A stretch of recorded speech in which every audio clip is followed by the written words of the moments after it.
'Cause it's just loose lips. I chat better than I sing, so go ahead and enjoy.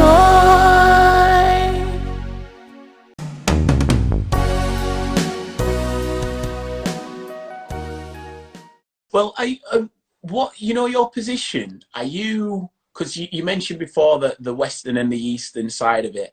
So, are you aligned with the profession of doctors then, in a sense of the information that you're giving? Because the two worlds seem like they could complement. You want to obviously do the betterment of the nutritional side, and then also if there is any medical advice, you'd be seeking to like follow that through as well.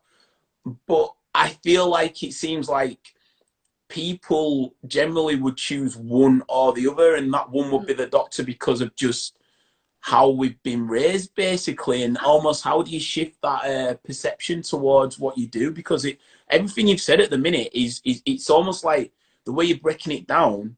No one's ever brought that down before, to see the common sense behind it. No one's ever really explained it like that, to be like, well, actually, those are the steps. You normally just think you're real, you go, and then that's what you do to get treated. So I wonder how the two worlds merge.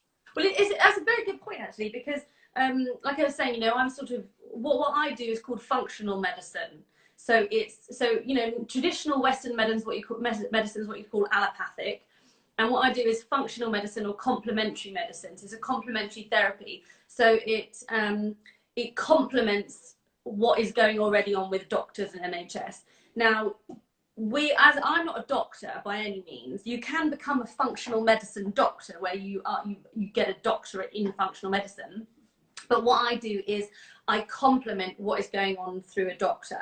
Now, it's a bit of a weird boundary, because there can be there's a lot of discrepancies, and there's a lot of conflict, but a lot of between complementary medicine and traditional doctors, because they look at us like, you don't know what you're talking about, you're not a doctor. But I look at them and I think, well, you're not looking at this person holistically as a body. Like, to become a nutritionist, like a proper qualified nutritionist, you do have to go through a basic medical training. You have to go through biomedicine to learn how the body functions.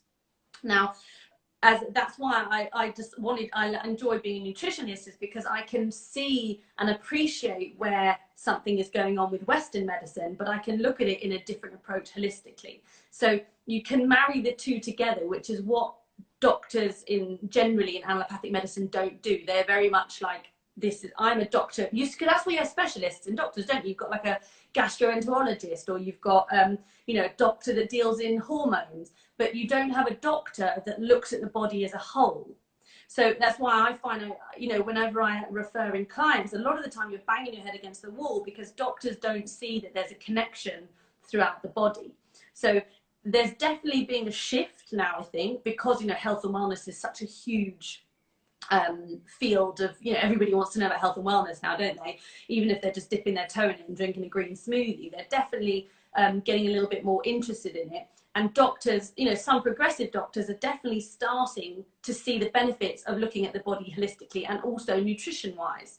But you think a doctor what do they study for, like 5-6 years? I think they get like maybe 5 to 7 hours of nutrition training, which is bonkers, because I can go to a client and I say, look, can you go get blood tests from your doctor? We're going to put, I'm suggesting you these supplements and blah, blah, blah. Doctors will often be like, no, don't take them, because they've never been trained in it. It's like me, suggesting, or like an osteopath suggesting to me something. I wouldn't know anything if they're right or wrong. So I would say no, because I don't know. So it's very much, there's two very different schools of thought. Whereas in the East, you think, Chinese medicine, Ayurvedic medicine, India, they do take more of a holistic approach. Whereas the West, we're so driven, if you think about it, by the drugs industry, the pharmaceutical industry. Why would they want to stop people taking drugs? It would make sense. 'Cause it's just loose lips. I chat